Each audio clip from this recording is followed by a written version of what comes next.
All right, welcome and thank you for being here today for our first day of FCI Live 2026. This is our second session, and I am so excited for this session. This is Rooted in Resistance, and if you, hopefully that is the session you're here for, if you're watching later with the brilliant Alana Hines, food cooperative extraordinaire, and I'll be turning things over to her in just a second here.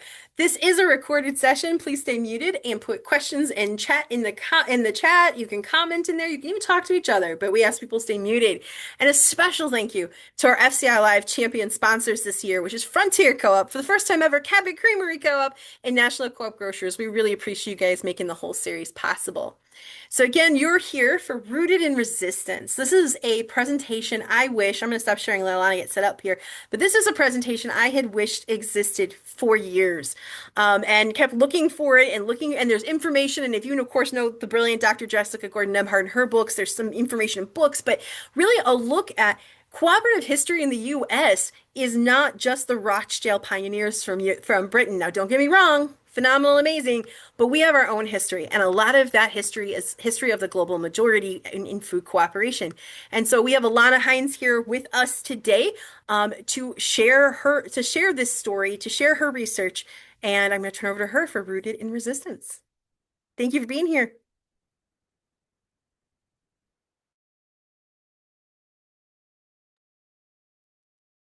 You are muted, just so you know. Thank you, thank you. I'm trying to get my perfect view. There you go. You got it. Fantastic. Okay. Now I want you fine folks to be a little smaller. All right. So I am excited. As JQ finally stated, I'm excited to be here. To me, this is something that is fantastic to share. For one, because if nothing else, this is the conversation that I also wish that I had 20 years ago when I entered into the cooperative space.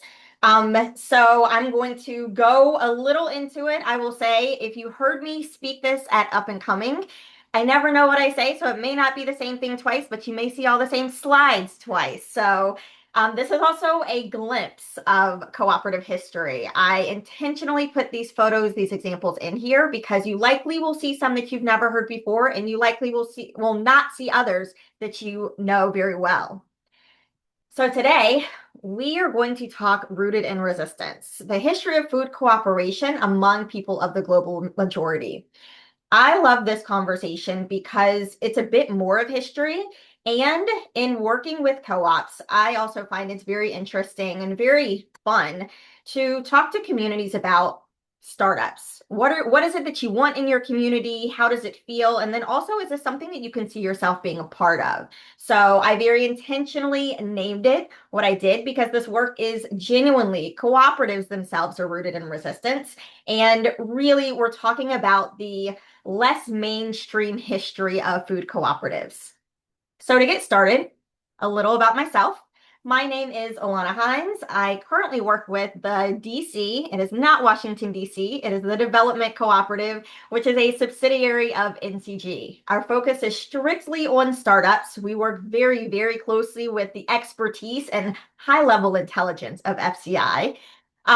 Just to really strengthen the cooperative process. So this is a conversation that I love having in the very initial stages with every community as they say, how do I talk to other people about this is yours, you own this, and how do I answer all of the questions, not just of this is a grocery store, but you can see yourself in this grocery store. So little about me, I'm a traveler, I'm an auntie, and I'm a lover of all things food. I've been in the cooperative sector for 20 years. I know I only look 21, but I've been here for almost 20 years and I love it. So I'm going to start with just a brief question. Think about it, drop it in the chat. When you think of cooperation in food and farming, what communities or examples come to mind? And it can be anything. So I'll say for me, even in thinking of this question, I thought of Organic Valley.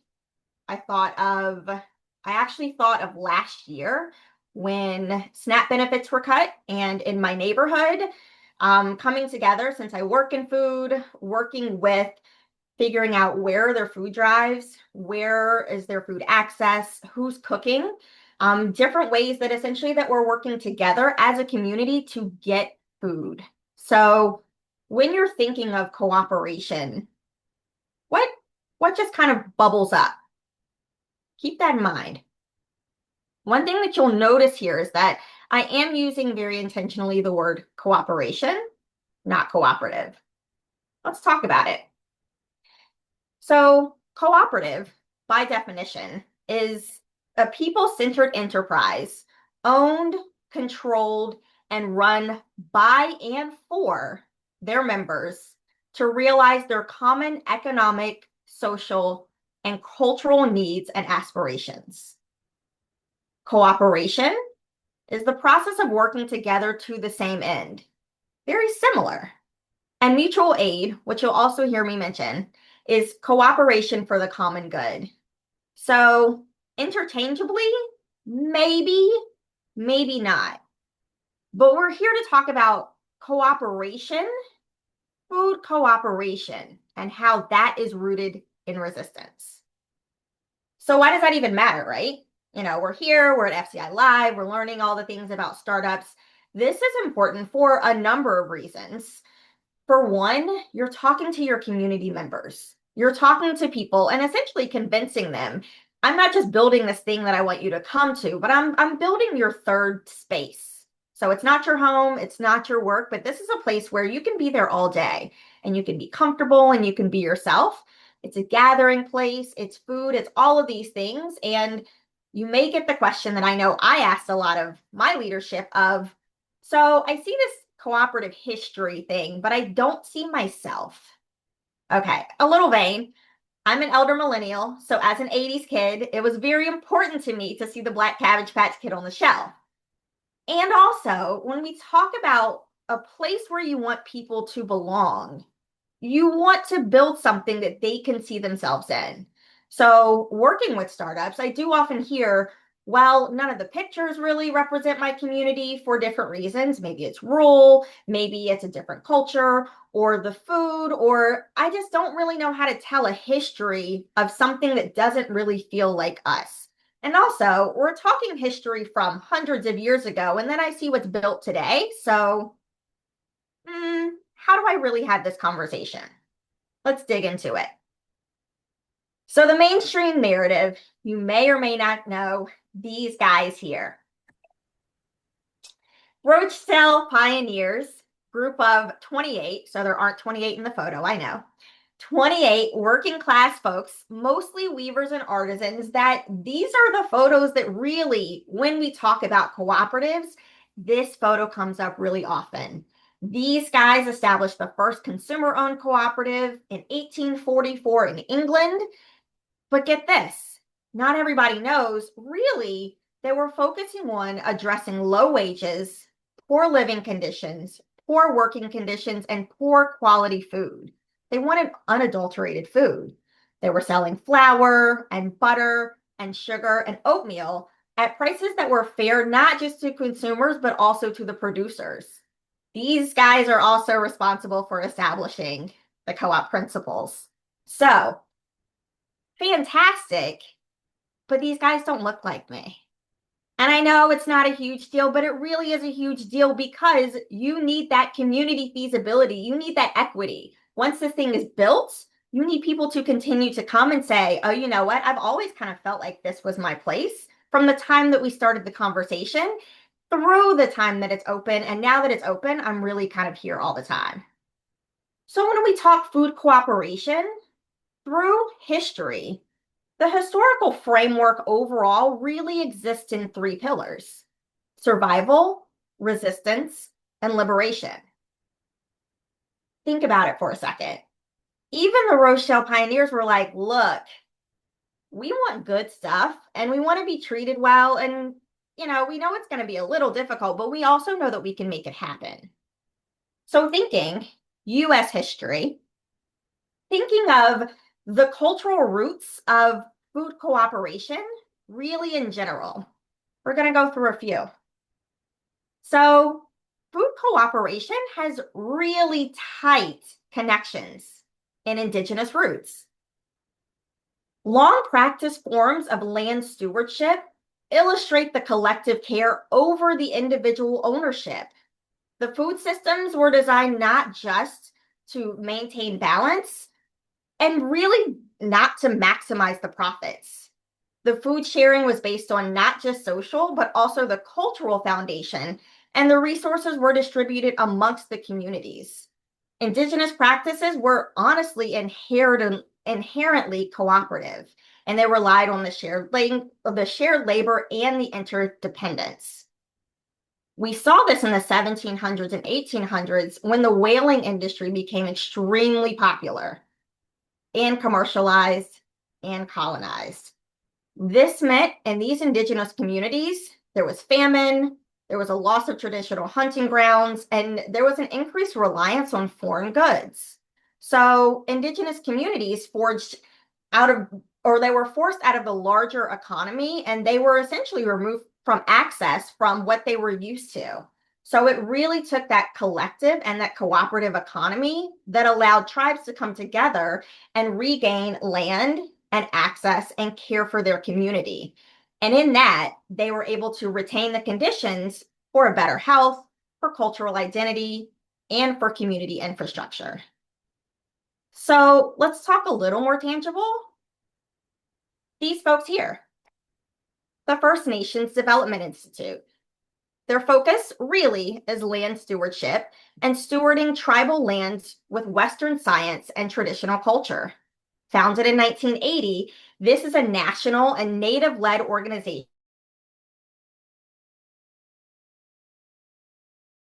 economies and supporting healthy Native communities. I feel like my internet might be acting a little weird.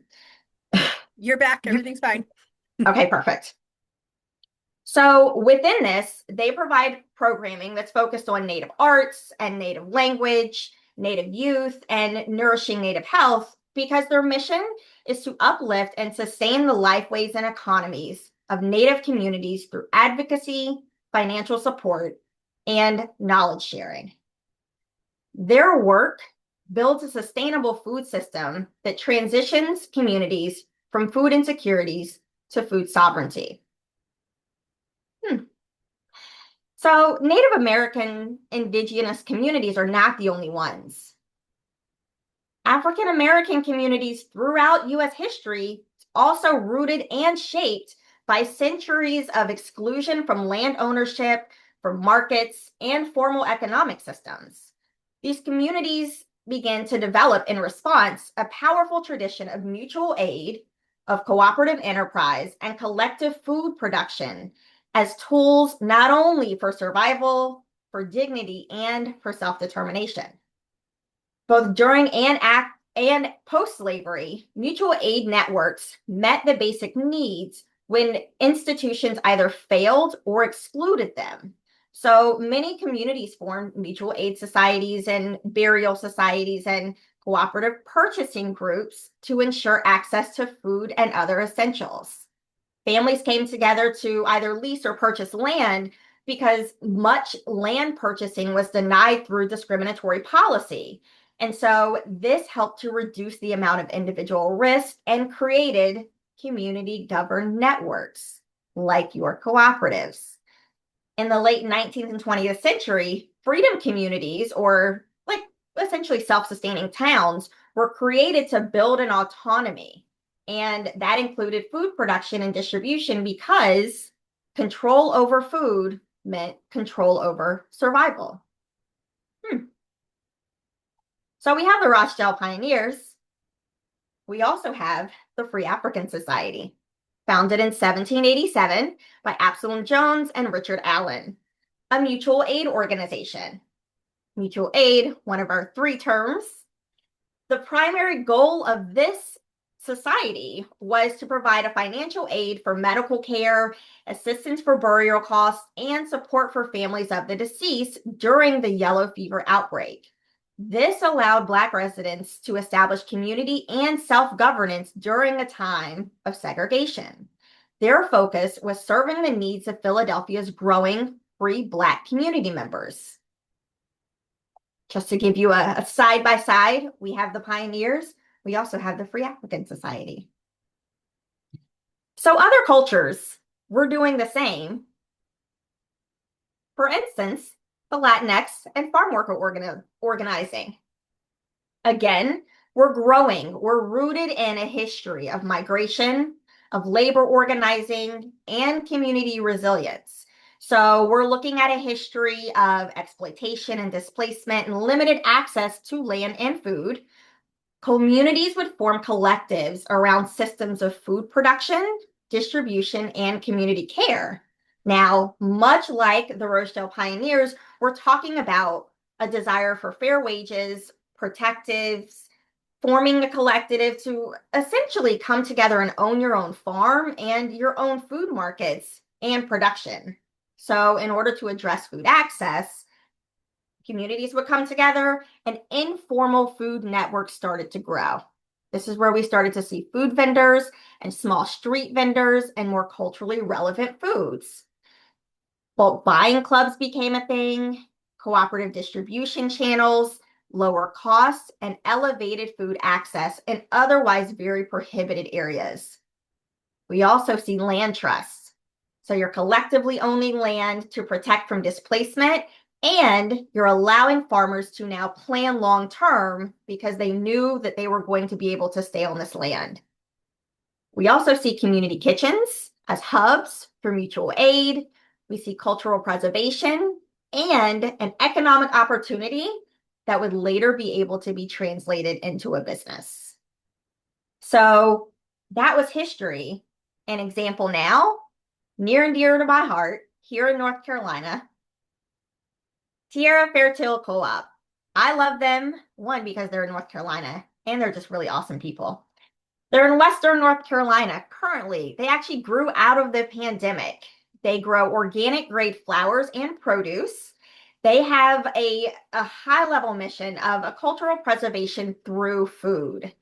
Their goal is to set a precedent to reclaim and recover knowledge, resources, capacity, sovereignty, and collective power to create a more sustainable and fair food and farming system. We'll drop a tag in here, visit their farm, and if you're close, purchase from their farm.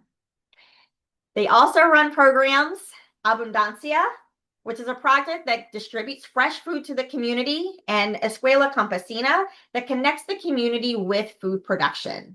Their goal, overall goal, is also to expand into more education, livestock, and affordable housing.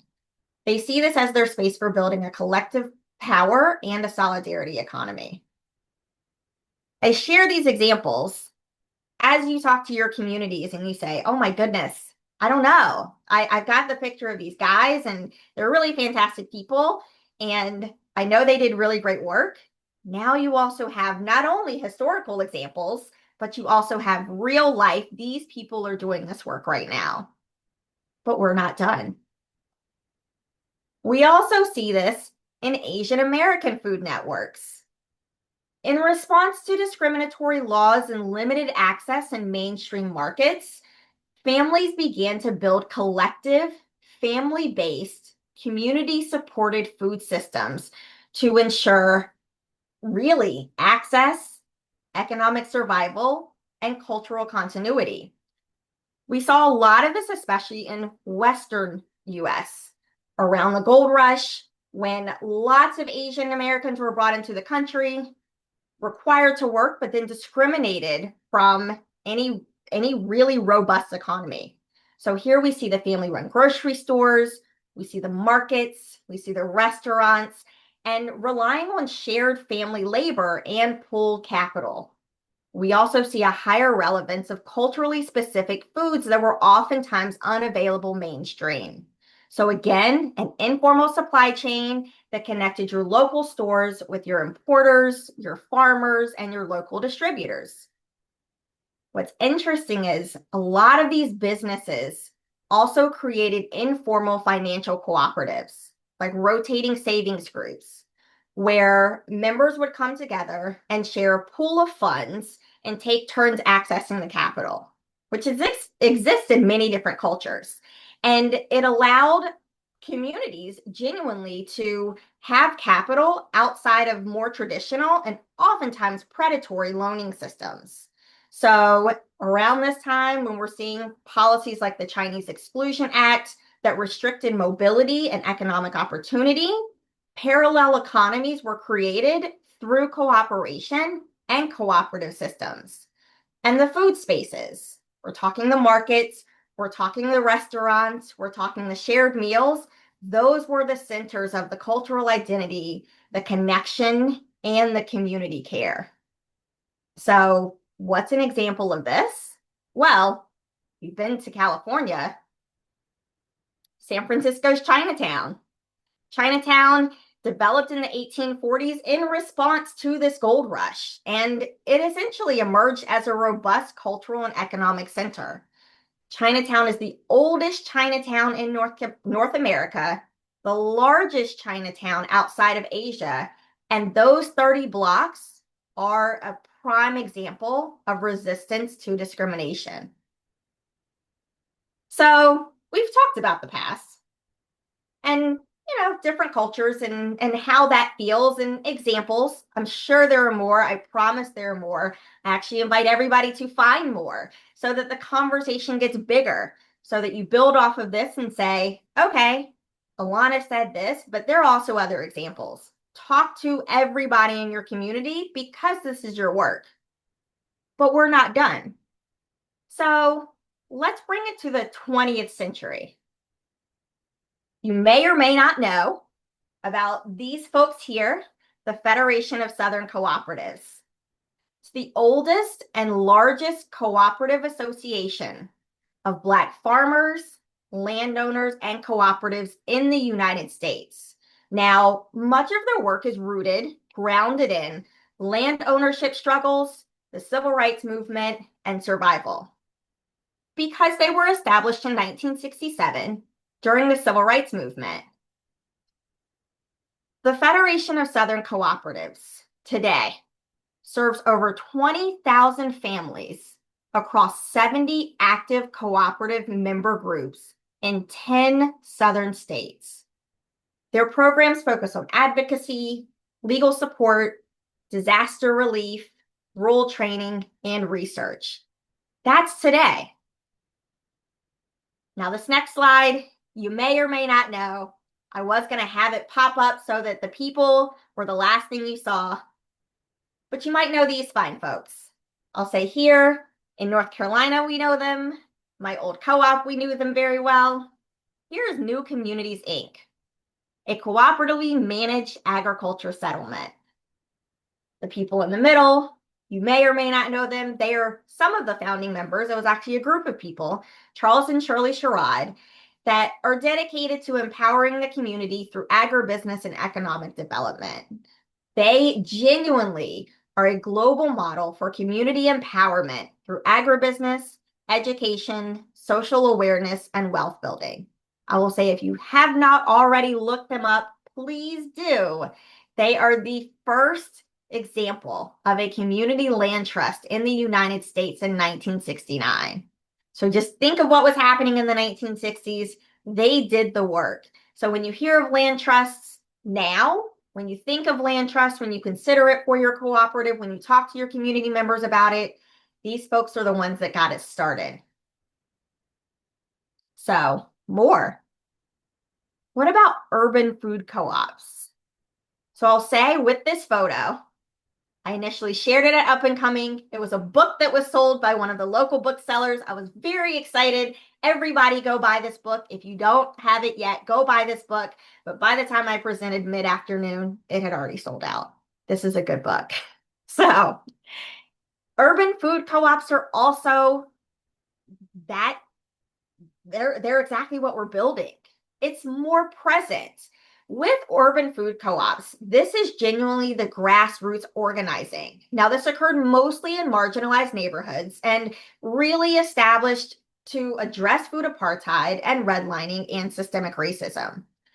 This network took place in mostly northern and mostly urban Black communities during the Great Migration, Now, we're not talking about the 1700s, 1800s anymore. We're talking much more present, and genuinely, we're talking about right now as well. This work included things like bulk purchasing, church food pantries, communal kitchens, cooking circles, and collective childcare. This work, again, based in democratic decision making, pooled resources, and a lot of shared economy. So if you don't already know, yet again, here we are, 1969. We're not talking hundreds of years ago. We're talking 1969. Freedom Farm Cooperative began with $10,000 and 40 acres. So this is civil rights activist Fannie Lou Hamer. If you haven't already seen her speak, I love watching Fannie Lou Hamer speak because, well, I'm also in the South, and so she loves food the way I do. But it was her attempt to empower poor Black farmers and sharecroppers who, for generations, had been at the mercy of local white landowners. The cooperative was created as a foundation for economic independence and political power. It was developed as an alternative agricultural system to meet the nutritional needs of vulnerable populations. Now, it wasn't just food. Fannie Lou Hamer made sure to also have a cleaner and a safer housing on the land for families that were in otherwise dilapidated conditions. So I won't take the time and talk about how she loves a good biscuit with bacon, but I will say, which is why she had the hogs, I will say the hogs were important to her. Many co-ops, many collective farming was created around fruits and vegetables, especially around this time because the cash crops were really discriminating against any small farm. If you were barely able to own land, if you were sharecropping, you really just didn't have enough land in order to exist in the larger cash crop market. So you weren't really able to exist. And just sharing food, you weren't able to make any money. So Fannie Lou Hamer said it was really important to have pigs. She was quoted as saying, if you have a pig in your backyard, if you have some vegetables in your garden, you can feed yourself and your family, and nobody can push you around. That was the foundation of her working to bring people together and not just say, I know that I can afford this land or I know that this can happen, but essentially we have to feed ourselves and build a solidarity economy, a cooperative economy, so that we are all as a community able to take care of ourselves and also exist multi-generationally. So, what are the modern connections to this? Well, of many. Essentially, this is where you belong. This work hasn't stopped, and it's not just the co-ops coming together and the startups saying, I want to co-op, but you're working on the history of so many other people prior to you.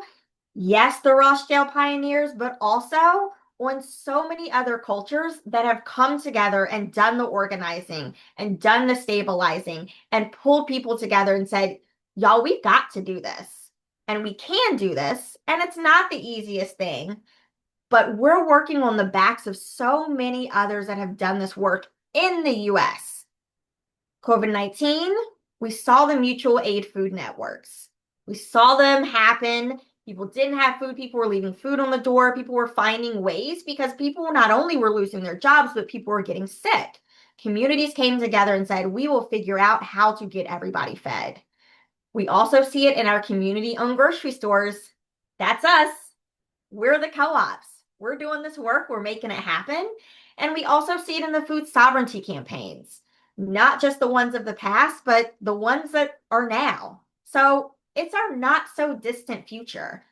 It's traditions of collective land ownership, community-led food access markets, and cooperative economies. And a lot of it's tied to civil rights and freedom movements. So I say all that to say, we have to learn our history. We've got to come together. We have to know that we all belong in this work. And I share this. I'm excited to share this again and again and again. I hope that everybody sees this work because it's important that everybody in our community knows the work we're doing is genuinely for everyone. As I said in the beginning, it's your third space. It's the place that you come and you're there all day, and you also understand what it takes to get there. So there's not a gap between these 28 weavers that said, hey, we deserve a better wage and we deserve better working conditions. And today, the co-ops that you see that have been up for 30 or 40 years, this work has been happening for decades, for generations. So as we learn, we remember that the history of food cooperation among people of the global majority allowed communities not only to secure food, it also built economic independence and protected one another from systemic exclusion in a lot of sense. They laid the groundwork for today's food co-ops. So I'm going to ask one more question. Think about it, drop it in the chat. Where do you see cooperative practices alive in your community today? And it could be anything. It doesn't mean where do you see a co-op? Where do you see cooperative practices alive in your community?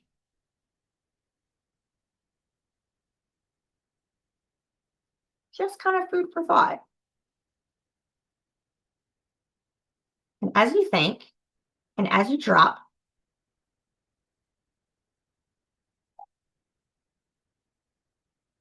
mhm, mhm.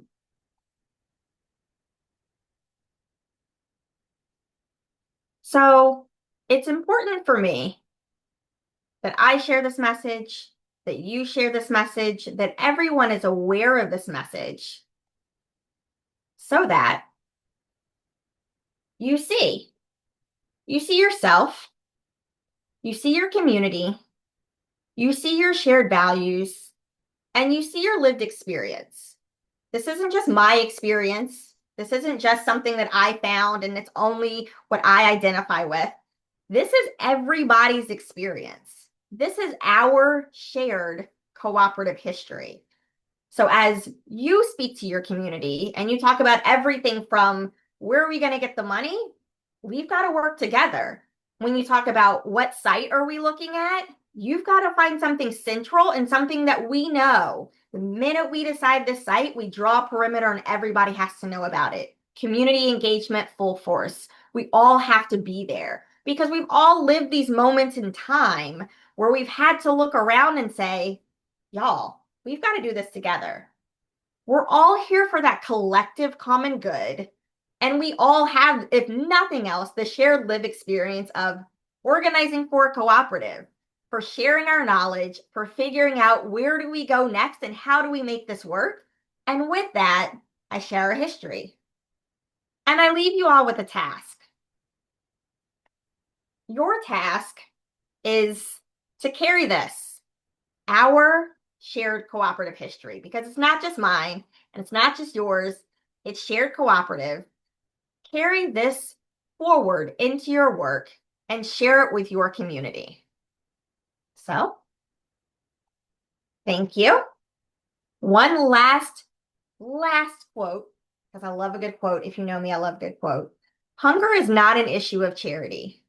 It is an issue of justice.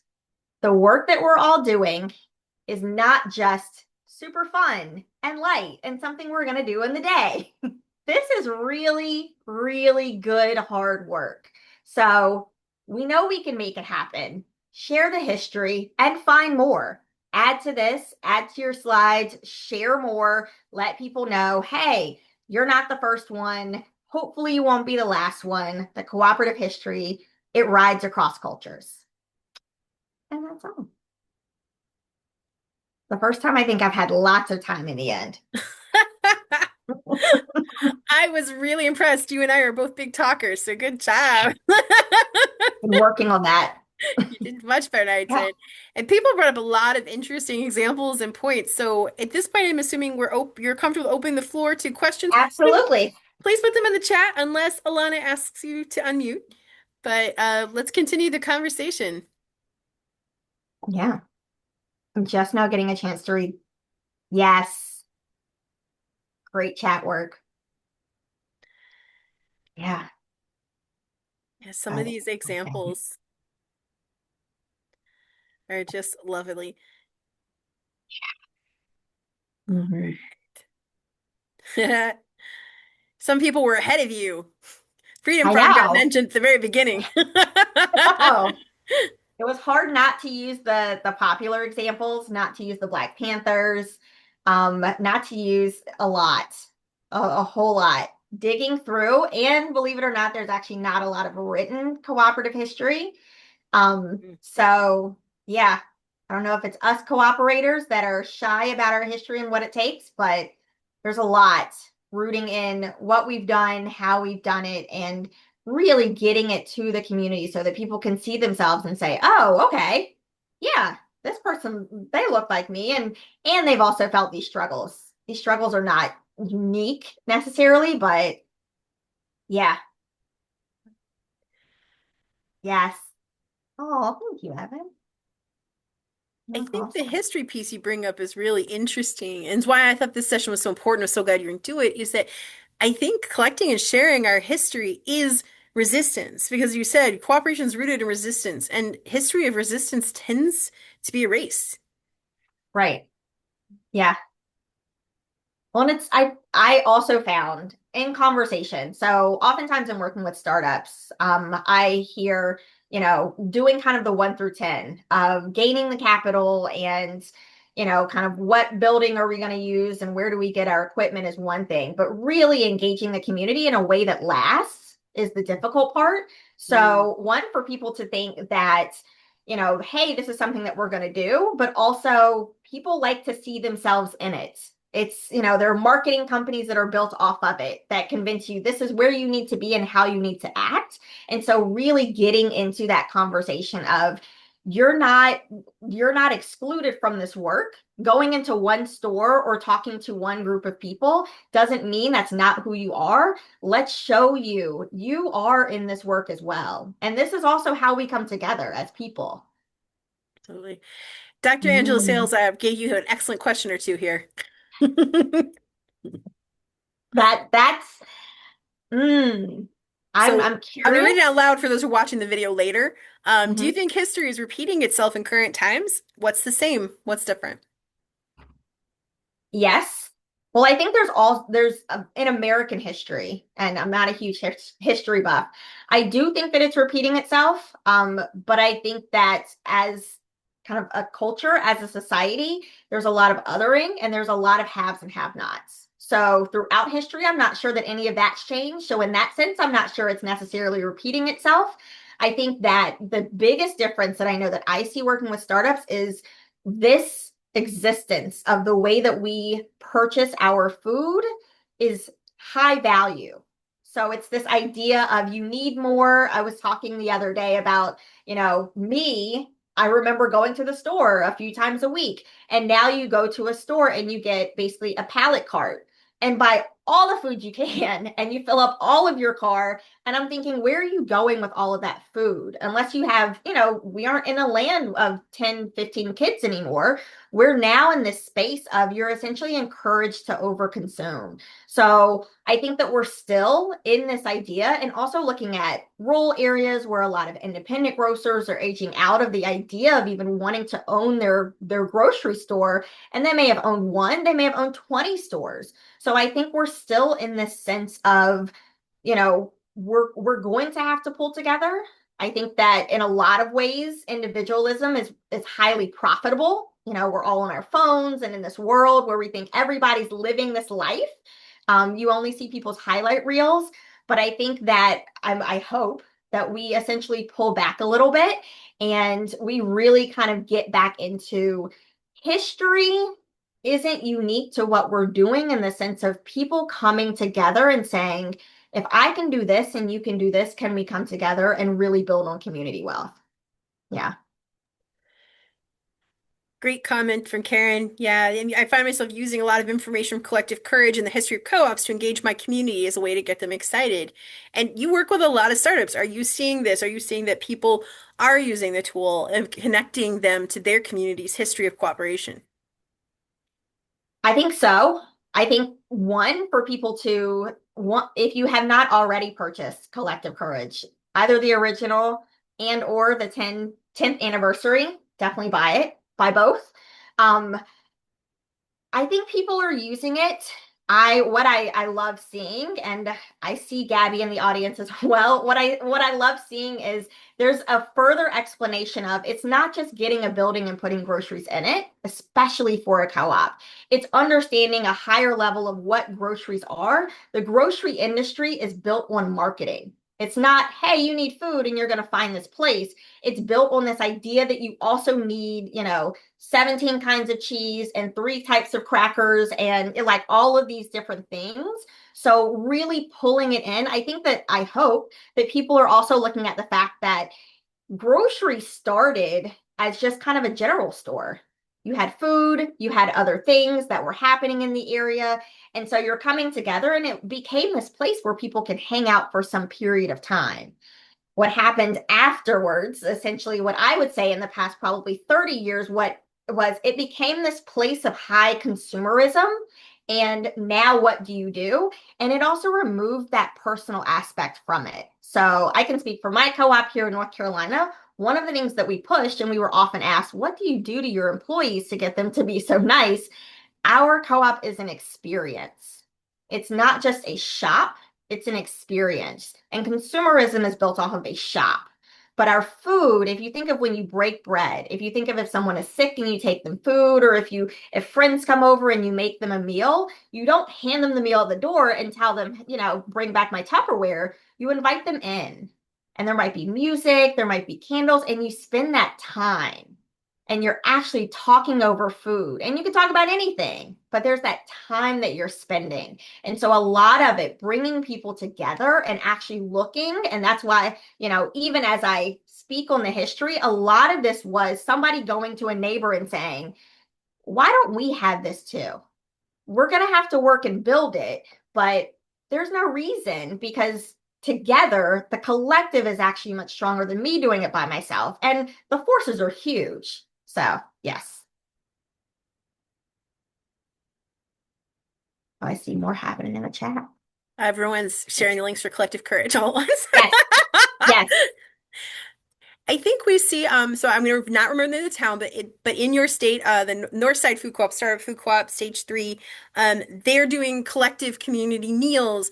You see Durham Food Co-op, which was a startup food co-op from the third wave, that started with collective community meals. And do you see that as a through to helping people connect to the fact that the food is a community experience rather than just a commodity? Or do you think that's part of history repeating itself with connecting people to food through cooperation? I think it's more connecting food to cooperation. I'll say I have, and I see Miss Carolyn on here too. I have been to the front porch community dinners. And me, I'm driving an hour and a half to get there. I'm just seeing organizers, seeing what's going on, how I can support. There's a difference even just in the vibe. You go in, people are calm, there's a food truck, you're out, so you may as well have a seat. And now you're just kind of talking. So instead of that salesman language of, hey, have you heard about the co-op? Let me hand you this flyer. Hopefully you don't throw it away before you get home and, go on this website. Instead, you're sitting over a meal and you're just kind of talking. It doesn't have to start with, I'm selling you this thing, but it's really, again, you're breaking bread. You're building community over food. And there's, if you don't want to hear about the co-op, then we'll just talk about something else. But while you're here, you kind of turn around and you say, would you shop here if there was a grocery store? Do we need this food here? Where are you shopping? So the questions even come by a little bit easier. And you just kind of you gather data. You're not standing in front of somebody with a clipboard. So to me, that is the thread to cooperation. That's coming together and saying, hey, what are you up to these days? We're kind of working on building this thing. I don't know, let me just launch it. Let me see how you feel about it. That's how you start to build community. And if someone says, oh, I would totally do that, you know what? Next community dinner, bring two or three of your friends. Let's all talk about it. And so if each time somebody brings two people, now you're building community. Now you're cooperating together. And it's genuinely off of that common good of we know we need food. We would love to have fresh food here, and we're breaking bread together. Yeah. There's someone named Gabby asking to unmute. I thought Miss Carolyn had something to say though. I don't want to. Oh, Miss I missed Carolyn, it. do you have? Oh, okay. I was trying to type it and I start mumbling even in me typing it. But I think the other thing about like sharing meals, y'all mentioned sharing meals within co-ops, and I think the perk to that or doing anything at a co-op is that the grocery stores, traditional grocery stores, aren't doing that. There's no Walmart doing a community meal. When SNAP was at risk of being removed, there was no organizing with Walmart or Target or any of these other big conglomerates to try to figure out a ways to help communities. But the co-ops with less resources were, and it brought more people into the co-op, not just because they need help, because these are the people that's trying to help other people. And so, you know, Dr. Angela asked, are things repeating themselves? And I think yes. But still, capitalism is the thing that we always have to jump over to do things like that. But to your point, I think people will come for a good plate. I live about 25 minutes from my co-op, and the hot bar is fire, and I will drive to it. And I might pass a bunch of other restaurants and other grocery stores, but I'm still gonna drive there and likely buy some things I didn't want to get in the first place. But because I'm there, I'll do it. And so it serves as a way to build community, but also serves as a unintentional marketing. Mhm. Absolutely agree. Mhm. I think we saw a lot of the history repeating too during COVID, the early days of COVID, because startup food co-ops who did not have stores yet literally found out that the service they were providing wasn't just to organize to get food boxes to people who needed them. It was actually that people turned to the food co-op and said, "Can you organize us to help?" Mhm. And I wonder, I feel like we see historical connections there, but I wonder if that speaks to what some of what you're talking about. Yeah. Yeah. I know our during COVID, although suddenly grocery workers were seen as essential, which felt a little like a slap in the face to a lot of people because they were like, that's wild because prior to this, nobody said that. But it also, exactly like you're saying, the co-op was the space where you felt a little more human, like in the world where you can't get close to anybody and you can't do anything. And it was the co-op. I know at our co-op, we were not only doing groceries, we did book drives, we did a lot of very just grassroots connecting. And although the co-op had been in business for over 40 years, so everybody knew about it and all of the things, but it was still that place where we got a lot of calls from a lot of groups that were like, hey, we don't know how to connect. We don't really know how to get people. And I know people still need food. So can you be, can we figure out a way for you to be the virtual hub? And so, when people are talking about like online cooking classes, things like that, it was the co-op where people were like, okay, I can't be in person with you, but I'm going to be on this video and we're going to make this meal because this is what I remember. It's kind of that place that you call home. And although you move, you come back because you're like, I know that when I get back, it's going to feel familiar. This is still going to be the place where I know that I'm always going to belong. Yeah.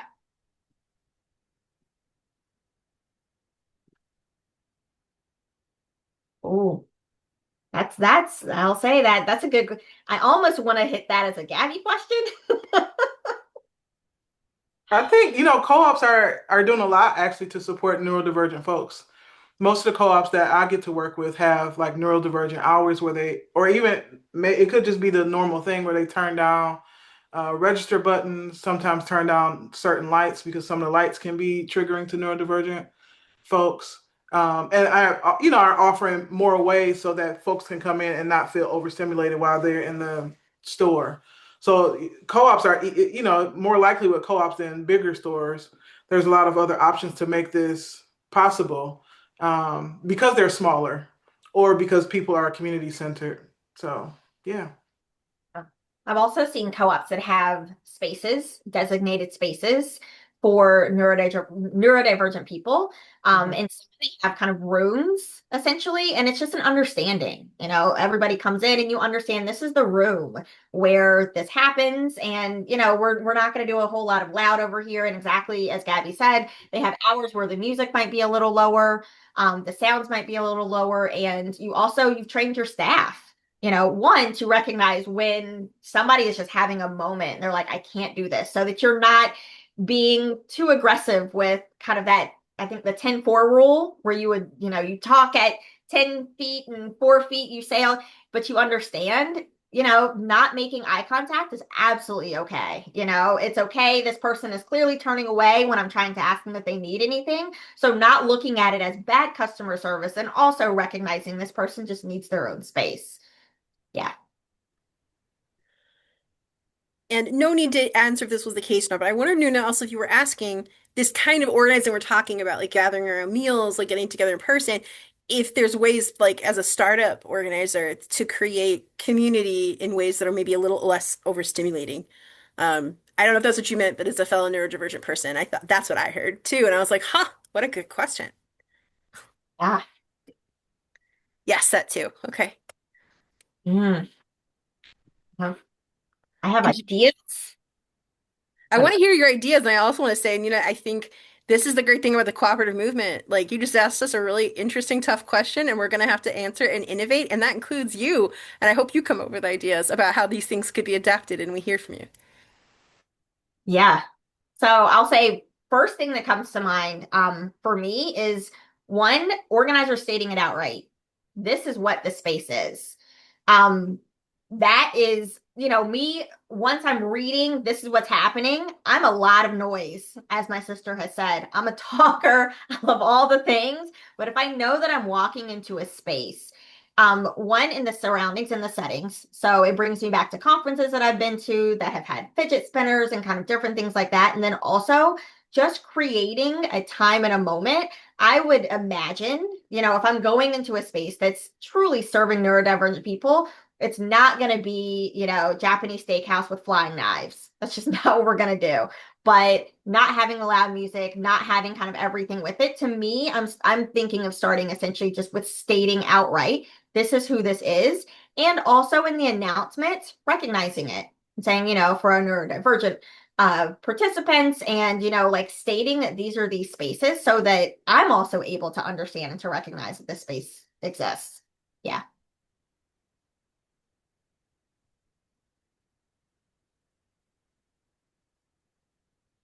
Oh, I see Evan with his hand up.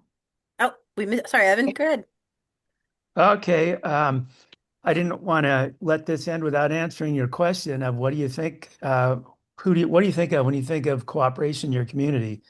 And what came to my mind immediately was our co-op is beginning to interact with the International Refugee Committee. So refugees, and what we've arranged for them is for them to distribute their youth CSA boxes through our store, and this is even before we're open. So that's one thing. The other thing is we have this institution called the Urban Indian Center, which is a center and focal point and cultural center for Native Americans. And although it's not really a co-op, it's kind of a collective, and we're working with them as well. So, but the point is, what comes to my mind, it's always the outside of the community that I think of. So you're right on. It's what we call, it might be called the outlying communities. That's what comes to my mind first. Sure Oh, enough, even today. I like that a lot. Those are great examples. Yeah. Is there any thought before we do the wrap up here, Alana? And copiously thank you for sharing this space with us today and your knowledge. Is there any last thoughts you want to share with all of us? I just want to thank everybody. Thank you for watching. Thank you for listening. Thank you for being open to the history, for, expanding the knowledge of the co-op movement. I definitely do not want it to stop here. My hope is that people find more examples in their community and just in general, add to it. Look and say, oh, Alana didn't mention this. This wasn't talked about. And keep asking to hear this. What else is happening? Let's point out things that are currently happening, things that are going to happen, and come together. Let's keep coming together and talking about how we can address everybody and really honor the signs that we put on our doors that everybody's welcome. Yeah. Phenomenal. Thank you. And I am going to I was going to. Well, I'm going to start first off. Everyone, I mean, first off, the amazing Alana Hines, thank you so much for being with us today. And we deeply, deeply appreciate you. And someone said, I hope to see you present CC May. I think you're saying you already know that she has, because she already has a lot. CCMA, for those who are on here don't know, is actually the national conference for predominantly for open food co-ops across the nation. So I hate when we use code words and people don't know, so I apologize about that. But I do really want to quickly just again thank Alana and say that there's more coming, folks. First, I want to thank you to all of our sponsors. I really enjoy thanking them because these aren't just random sponsors. These are fellow cooperative organizations that have invested in this so we can keep spreading knowledge across the USA. It's their way of contributing to the movement, and it makes this entire series free. So please thank them. If you know them, reach out to them. They're really helping to make a difference. Coming up next, so excited tonight. Just after you just heard from Alana, which is amazing about the history of food cooperation. Tonight, we're going to hear about the history making of this very moment in startup food co-op. Let's do it. Startup food co-op movement, Black Joy Rising, the fourth wave of Black food co-op organizing, which will be led by from a member of our FCI board, Darnell Adams, and Amaha Selassie from Gem City Market, Aaron Dale McClellan from Fertile Ground Food Co-op, and Malik Yakini from the Detroit People's Food Co-op. And they're going to talk about being part of witnessing this fourth wave, what has characterized it, who has contributed to it, and where it's going. And then tomorrow, the second highest demanded topic, which you'll see several sessions about in FCI Live 2026, is the GM crisis. People who can run these stores in this, what we're starting to really identify as unsustainable jobs. And if you enjoyed listening to Gabby, Gabby will be back right after solving the GM crisis later in the day to talk about, she's been surveying GMs across the country running food co-ops about what they're experiencing and why the jobs are untenable as part of our looking toward how do we build solutions. So it's part of an incredible lineup for the rest of this week and next week. Go check the whole thing out at fci.coop at FCI live at fci.coop/FCI live. And thank you so much for all of you for being with us today.